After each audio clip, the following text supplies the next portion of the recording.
présenter.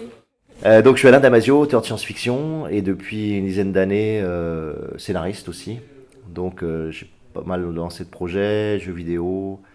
Je suis sur un film, sur mon deuxième roman, également en BD et également fiction radiophonique, quoi. Donc je développe beaucoup l'aspect scénario depuis une dizaine d'années. Mais sinon je suis auteur de deux romans, La Zone du Dehors et puis La Horde du Contrevent, et d'un recueil de nouvelles.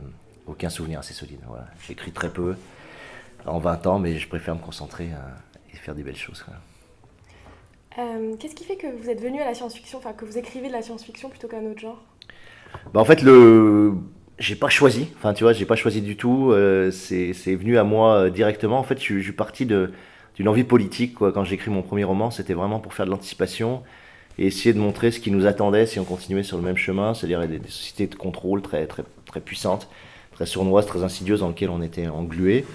Et c'est pour porter ces valeurs-là, ces messages-là de lutte contre ce système que j'ai commencé à écrire. Et le meilleur support, ça reste la science-fiction pour ça, parce que on peut faire du spéculatif, on peut faire de l'anticipation, et on peut s'extraire du quotidien pour bâtir quelque chose d'assez fort et le mettre en scène, quoi, en perspective. Donc c'était pas le polar, c'était pas la littérature blanche, c'était pas la poésie, c'était vraiment la SF qui allait me permettre de faire ça. Donc très naturellement, j'ai été appelé vers la science-fiction, quoi. Mais c'est vraiment la dimension voilà, spéculative qui m'a attiré et qui m'a poussé vers ça. Est-ce que vous pensez que la littérature elle a quelque chose de plus justement pour l'engagement politique que d'autres médiums comme le cinéma ou la BD ou... Ouais, clairement. Pour avoir testé pas mal de médiums ces dernières années, quoi, vraiment avoir scénarisé pour des longs métrages, avoir scénarisé pour des séries télé, avoir touché un tout petit peu de la BD, avoir fait là, tout récemment une fiction radiophonique justement en politique là, pour le Festival Liberté à Bruxelles, là, avec mes amis réalisateurs, là, Florian Pochon et Tony Regnault. Je me rends compte que le vecteur numéro un, ça reste la littérature. À cause de la profondeur, à cause déjà du temps d'exposition dont on dispose, c'est-à-dire que tu as 400, 500 pages, c'est bien plus fort que le moindre scénario. Il faut savoir que, tu vois, si par exemple je te donne un exemple, par rapport à La Horde du Contrevent, mon second roman, je l'ai travaillé en scénario, c'est une division par 20 ou 25 du contenu du livre, quoi. Tu vois, il y a une réduction à la cuisson qui est absolument hallucinante. Donc il faut se concentrer sur un message, quelques personnages, t'es obligé de réduire énormément le scope, quoi. Alors que la littérature, tu as une liberté totale d'extension, quoi. Donc du coup, tu apportes beaucoup plus de choses, déjà en termes quantitatifs, mais aussi, tu te rends compte, et ça on s'en rendait pas compte avant de toucher aux autres médias, c'est que sur la lecture d'intériorité, sur la restitution de dynamique intime, intérieure, personnelle, affective, émotionnelle, bah, la littérature a une puissance que n'a aucun autre médium, quoi. Tu vois, tu peux véhiculer de l'émotion au cinéma, etc., mais l'émotion, elle est toujours extérieure au personnage, elle est lisible dans ses larmes, dans son visage, dans son attitude, dans ses comportements, etc., mais tu rentreras jamais dans l'intériorité de ses pensées, de ses ressentis, etc., quoi, ce que permet la littérature. Donc, ça reste l'art majeur, quoi, en fait, hein. Mais c'est pour ça, d'ailleurs, que beaucoup de séries télé, beaucoup de BD, beaucoup de films partent de livres, quoi, tu vois, et ça reste le cas chez beaucoup de grands réalisateurs. Ils commencent par un roman et ils partent d'un roman parce que c'est là que tu as le contenu le plus riche, quoi. Est-ce que pour vous, écrire justement c'est un acte douloureux ou pas? Pas du tout. C'est pas douloureux, mais c'est un effort. C'est un effort. Moi, je l'assimile un peu à l'effort qu'on peut avoir quand on fait du sport. Par exemple, si vous montez un col à vélo ou si vous faites une rando assez difficile ou vous tapez 1000 mètres de dénivelé. Moi, j'adore la rando. Il y a un effort, mais cet effort vous génère beaucoup de plaisir. Voilà. Mais c'est clairement une difficulté. C'est clairement faut clairement s'arracher, quoi. Il y a pas de mystère, quoi. Moi, je travaillais beaucoup, énormément chaque paragraphe. Je corrige, c'est hallucinant le nombre de corrections que je peux faire sur 10 lignes de texte, quoi. Donc, il y a vraiment une tension jusqu'à atteindre la sensation profonde qu'on a en nous. Et elle vient pas immédiatement. C'est pas un jet tu claques et ça vient. Donc, mais c'est pas douloureux. C'est pas au sens où c'est une souffrance, où c'est une douleur, non, au contraire, ça tend vers un plaisir, mais c'est un plaisir qui exige un énorme effort pour l'atteindre, quoi. Donc, et parfois, on n'a pas la capacité de cet effort-là, quoi. Tu vois, moi, je sais que pour bien écrire, j'ai besoin d'une force physique, voilà, il faut que je me lève, que je sois en forme, que l'esprit soit clair, que je sente une dynamique très puissante en moi. Sinon, j'arrive pas à écrire, je fais de la merde, quoi. Tu vois, donc quand je me sens en état comme ça de fatigue, je fais des corrections, je fais de la recherche, je travaille un peu le plan, etc. Mais j'écris pas.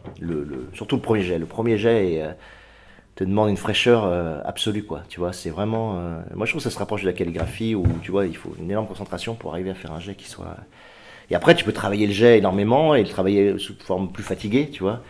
Mais le premier jet, si t'as pas la clarté, si t'as pas cette espèce de niaque, tu vois, immédiate, tu fais de la merde. Et j'ai essayé ça dans certains livres, tu vois, mon premier livre, j'avais cette espèce de logique un peu productiviste. J'écris de toute façon, que je sois en forme ou pas, j'écris, puis je reprenais. Donc parfois, je faisais un premier jet qui était faible, mais tu mets 10 jours à la remonter, quoi, tu vois. Et même en ayant remonté, quand tu regardes le résultat, eh ben, le mouvement de la syntaxe, ça reste plat, quoi, tu vois. Ça reste, on sent, tu vois, c'est comme si tu faisais un mur. Ok, c'est bien cimenté, les pierres sont bien placées, etc. Ça tient, mais ça véhicule pas, je sais pas de vie, quoi. C'est juste solide, quoi, tu vois. Et d'où l'importance du premier jet, de la fraîcheur du jet, quoi. Ça, c'est. Les gens ne se rendent pas compte, ouais. Ils se rendent pas compte comment on écrit, quoi. Très important le jet, ouais. Le premier moment où tu. C'est là que tu vas porter le mouvement de la syntaxe, quoi, tu vois. Et ce mouvement, c'est ce qui donne toute la vitalité à la phrase, quoi. Et si tu as mauvais mouvement de syntaxe, tu peux corriger énormément, amener des adjectifs, changer les verbes, même faire des interversions, tu vois. T'es pas sur le bon mouvement, t'as pas le mouvement juste, donc de toute façon ta phrase elle portera pas ce qu'elle a besoin de porter. Donc, et le mouvement juste, bah ouais, il faut être ça, quoi. Je me demandais, vous faites beaucoup d'expérimentations un peu graphiques, comme dans l'art du contrevent, il y a sur la page en fait les mots ont une. Et du coup, est-ce que ça vous vient directement au premier jet ou c'est au moment de l'édition, de la mise en page? Non, c'est bien avant, c'est en amont en fait, hein. C'est très en amont. C'est-à-dire que les choix comme ça typographiques ou les choix de ressources vraiment lettristes, quoi. Tu vois, moi j'ai beaucoup aimé, j'ai lu la poésie lettriste, tu vois, où vraiment on utilise l'espace blanc, on utilise les tailles des lettres, on utilise la ponctuation comme un vecteur de sensation, quoi. Ça m'avait beaucoup intéressé et impressionné. Et le fait est que dans le roman, généralement, on se contente, voilà, d'écrire des phrases normales dans une mise en page normale avec des marges à gauche et à droite, en haut et en bas, etc. Tu vois, avec une pagination dans le bon sens et tout.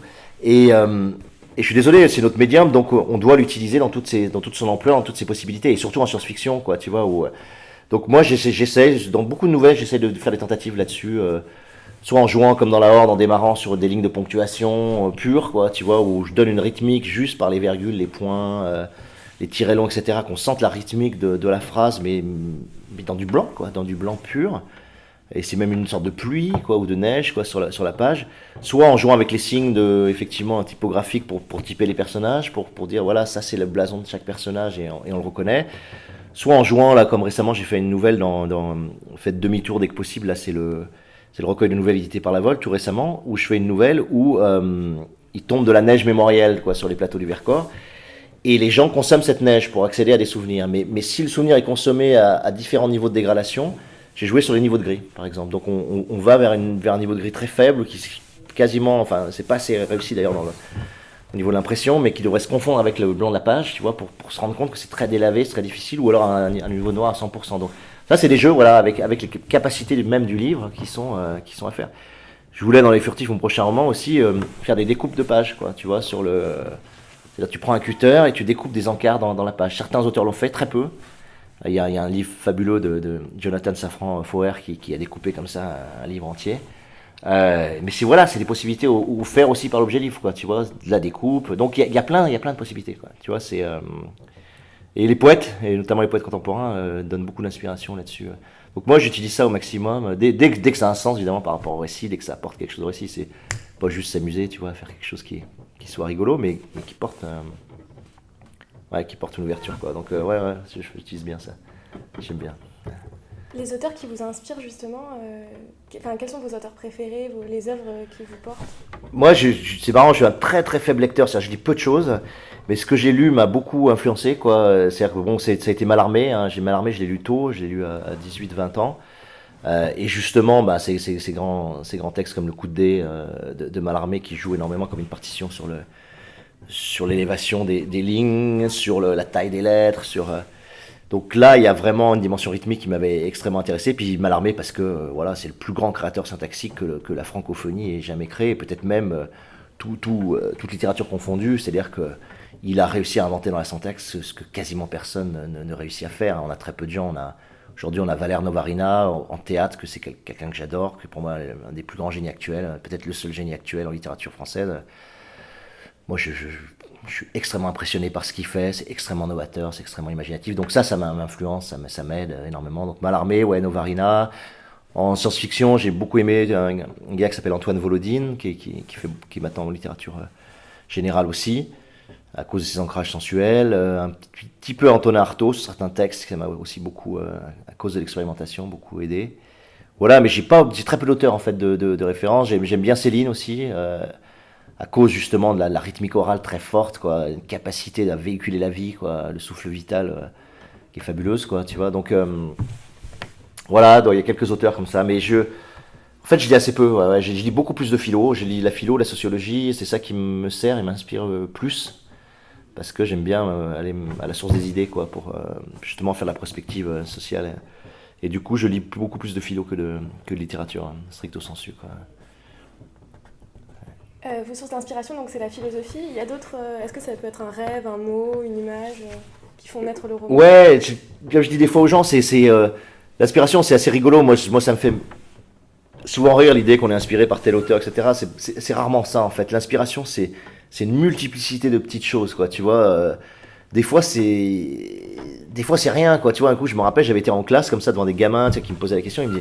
Je leur dis, mais regardez, vous prenez la chaise, vous voyez, je suis assis sur cette chaise, quoi. Je lui disais, bah, imaginez que cette chaise, par exemple, au lieu d'avoir 4 pieds, ça soit des pieds animaux, tu vois, ou des pieds humains, quoi. Tu vois, qu'est-ce que ça serait une chaise qui aurait des pieds animaux et qui serait elle-même un animal, quoi. Qu'est-ce que ça veut dire s'asseoir dessus, et quel lien on tisserait avec cet animal? Si on peut s'asseoir sur lui, c'est-à-dire qu'on a un rapport très particulier. Est-ce que c'est de la domination? Est-ce que c'est de la domestication? Qu'est-ce que ça serait un animal chaise? Qu'est-ce qu'on ferait avec? Tu vois, et tout de suite, ça développe un récit. Donc c'est souvent des petites torsions du quotidien sur des choses extrêmement simples, une table, une chaise, une vitre. Tu vois, là je travaille sur mon prochain roman, Les Furtifs. Par exemple, j'ai des animaux comme ça qui ont la capacité d'être mimétiques, donc qui peuvent s'insérer dans une vitre. Tu vois pas, tu vois à travers. Ils sont la vitre, quoi. Tu vois, et t'imagines, voilà, une vitre comme une créature végétale animale. Tu vois, qu'est-ce que ça voudrait dire? Est-ce qu'elle est en train de fluer à travers là? Tu vois, je regarde à travers ici, qu'est-ce que ça voudrait dire? Enfin, tu vois, donc l'inspiration, on a besoin de rien, en fait, tu vois, enfin, surtout en science-fiction. Moi, je fais partie de la littérature d'imaginaire au sens large, c'est-à-dire que je peux faire du fantastique ou de la science-fiction. Moi, j'ai les meilleures idées que j'ai, je suis dans le train, et puis je délire, quoi, tu vois, mais je délire à partir de l'environnement immédiat, quoi, tu vois, sur la moquette, sur une prise électrique, tu vois, une prise électrique, ça a la tête c'est toujours une tête d'être humain, parce que t'as les deux yeux, et puis la bouche dessous, machin, bon. Et tu parles là-dessus, qu'est-ce que ça veut dire? Ah ouais, imaginons qu'en fait, c'est la bouche terminale d'un petit être, tu vois, et quand on le plug, qu'est-ce qu'on lui apporte? Pourquoi il amène l'électricité? Il est fait de quoi? Est-ce que c'est pas lui le réseau? Est-ce que, tu vois? Et voilà, tu pars. Donc, c'est pas vraiment d'aller voir un film ou de lire un truc ou... Moi, les seules inspirations globales, c'est quand je fais de l'anticipation vraiment politique, sociétale, où là, je vais effectivement lire beaucoup de sciences humaines, de philo, etc., et à partir des concepts les plus actuels, et essayer d'extrapoler. Mais en dehors de ça, sur les personnages, bah, c'est des gens autour de moi, Par exemple, les personnages, c'est vachement intéressant, parce que souvent, tu construis quelqu'un, non pas en prenant quelqu'un qui t'inspire, mais en prenant juste un trait de caractère, tu vois. Moi, je prends un trait sur un tel, un trait sur un autre, un trait sur un troisième, et c'est l'ensemble de ces traits qui finissent par créer quelque chose d'existant, de consistant, et ouais, donc l'inspiration, ouais, c'est rigolo, c'est pas du tout, tu te poses, puis tu lis, tu vois, l'Iliade, et puis tu vas sortir un truc, tu vois, c'est pas ça, quoi, du tout, c'est au contraire, enfin, tu vois, pour moi, c'est un entraînement mental à dévier la réalité, à la subvertir, à la distordre, à la changer, tu vois, à faire varier des conditions de réalité autour de toi et à voir ce que ça pourrait donner, quoi, tu vois. Donc de la pensée animiste, par exemple, de mettre en mouvement effectivement les objets, d'imaginer que la table est en mouvement, tu vois, c'est plus de là que ça part, quoi. Qu'est-ce que vous auriez à dire, vous, à un jeune auteur, enfin un futur auteur, un futur écrivain? Ouais, ça c'est une question toujours assez difficile et moi je dirais, parce que pour le coup j'en rencontre beaucoup qui viennent me voir, etc. J'essaie de leur dire, vous préoccupez pas de l'édition de votre livre, quoi. Vous préoccupez pas d'un public potentiel, vous préoccupez pas d'une audience, vous préoccupez pas de savoir si ça va être reçu ou pas reçu. Préoccupez-vous d'une seule chose, c'est de ce que vous avez dans les tripes, quoi, tu vois. Et allez au bout de ce que vous avez dans les tripes, quel que soit le délire de votre texte, le côté complètement monomaniaque, fou, dépressif, peu importe quoi. Mais allez au bout de ce que vous avez en vous, quoi. Allez au bout de votre singularité. Et si vous le faites, et que vous posez ça, forcément ça rencontrera quelqu'un, ça rencontrera une autre personne dépressive, une personne folle aussi, ça touchera les gens, ça les ouvrira, etc. Et le point clé, c'est ça, c'est de rester centré sur sa colonne vertébrale, sur ses tripes, et de sortir ce qu'on a en nous, sans avoir peur du jugement, sans avoir peur de ce que les gens vont dire, sans avoir peur d'avoir 50 lecteurs, etc. Tu vois, et c'est vraiment la clé, quoi. Moi, j'ai démarré sur la zone du dehors, j'ai fait ce bouquin parce que des tripes, j'étais dégoûté parce que j'avais vécu en école de commerce, j'avais trouvé ça ignoble ce que j'avais rencontré, et j'avais trouvé ça ignoble le monde qu'on voulait me faire, auquel on voulait me faire adhérer. Et j'ai fait mon livre, je connaissais personne dans l'édition, absolument personne, quoi. Tu vois, quand les gens ils viennent me voir, je dis vous connaissez au moins une personne parce que vous venez me voir, mais moi je connaissais aucun écrivain ni rien, quoi, ni aucun éditeur. Et j'ai fait ce bouquin sans me poser la question de s'il irait. Et pendant longtemps, ce bouquin, pendant 5 ans, il était édité à titre numérique, les premiers éditeurs qui s'appelait Silibris, éditeur numérique. Et le gars, il les imprimait 50 par 50, tu vois. Et au début, j'en ai vendu 50, puis 50 de plus, tu vois. Et au bout de 5 ans ou 6 ans, on arrivait à 1000, tu vois, ce qui est malheureusement le tirage moyen de la plupart des livres de SF aujourd'hui, tu vois. J'étais super content d'arriver à 1000, tu vois. C'était déjà extraordinaire pour moi de me dire j'avais 1000 personnes qui l'avaient lu, tu vois. Et après, bon, la Horde a super bien marché, j'en ai vendu 120 000, tu vois, mais pour moi, ça change rien, quoi, tu vois. C'est vaut mieux écrire et toucher 500 personnes, mais les toucher à fond parce que ce que tu leur as dit leur correspond complètement et que c'était pour eux que c'était fait, que d'en vendre 100 000 et que ça se répartit n'importe où, quoi, tu vois, et que finalement, parfois, il y a des bouquins qui se vendent 500 000 et qui apportent quasiment rien en termes de renouvellement, c'est juste du divertissement, c'est juste des choses qu'aurait pu apporter un jeu vidéo ou une série télé aussi bien qu'un livre, tu vois. Donc c'est vraiment ça, de pas. Or beaucoup de gens quand ils démarrent, ils ont besoin qu'on les valide, ils ont besoin d'être aimés, ils ont besoin d'avoir une audience, ils ont besoin de croire qu'il y aura un public, ils ont besoin d'essayer de se dire tiens est-ce que ça va marcher. Non, faut jamais se poser la question est-ce que ça va marcher ou pas. Moi sur aucun de mes bouquins, sur aucun truc que j'ai fait, je me demande si ça va marcher, quoi. Ça c'est et c'est pour ça que je pense que j'ai fait des choses qui étaient intéressantes, c'est que je me suis jamais posé cette question, il faut pas se la poser, quoi. Et il faut faire gaffe quand tu commences à avoir un peu de succès, un peu de renommée, de pas être piégé aussi par le fait de se dire tiens les gens attendent ça de moi, ou comme j'ai fait l'anticipation politique, ils attendent l'anticipation politique, ou j'ai fait la Horde donc ils attendent du fantastique. Non, tu vois, tu fais ce que tu dois faire et continuer à faire avec ton évolution, avec le fait que tu as changé, que moi j'ai 2 enfants maintenant, etc. et que j'écris différemment, quoi, tu vois. Voilà, donc ce serait ce conseil-là, quoi. Après, il y a plein de conseils, si tu veux, strictement littéraires, stylistiques, etc., quoi. Le plus gros conseil que je donnerais d'un point de vue stylistique, c'est que il faut se préoccuper d'abord et avant tout de la syntaxe. Voilà, c'est-à-dire que le mouvement de ta phrase, c'est la clé. C'est la clé quand tu veux véhiculer une émotion, une perception, une idée, etc. T'as des phrases toutes droites, sujet verbe complément, c'est ce qu'on voit en littérature blanche beaucoup trop, quoi, tu vois. Donc quand tu fais ça, sujet verbe complément, t'as une phrase droite, limpide, très lisible, etc., mais qui véhicule très très peu de choses en termes de mouvement, quoi, tu vois.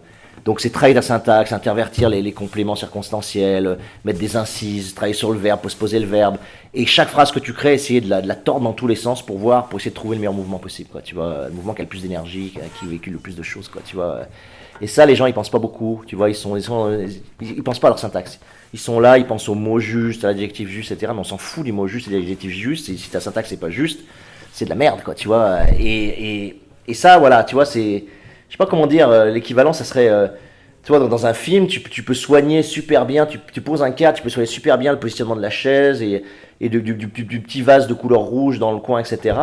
Si ton mouvement de caméra n'est pas bon, ou si la façon dont tes comédiens entrent dans le plan, etc., n'est pas bon, bah, de toute façon, ça n'a aucun intérêt. Tu as pu placer ton décor et ton cadre aussi bien que tu veux. C'est la façon dont le spectateur et la vision va rentrer dans le cadre qui va tout déterminer sur la sensation, quoi, tu vois. Donc, le cinéma, c'est pas juste du pictural, quoi, tu vois. Sinon, tu fais un tableau et puis tu changes de médium, quoi, tu vois. Donc, la focalisation, les zooms, les travelling, les panoramiques, etc., ça ne veut pas dire qu'il faut faire bouger la caméra dans tous les sens, mais tu vois, la capacité à trouver le bon mouvement pour entrer dans une scène, c'est décisif. Et c'est pareil en littérature. Merci beaucoup, Alain Damasio, pour cette interview.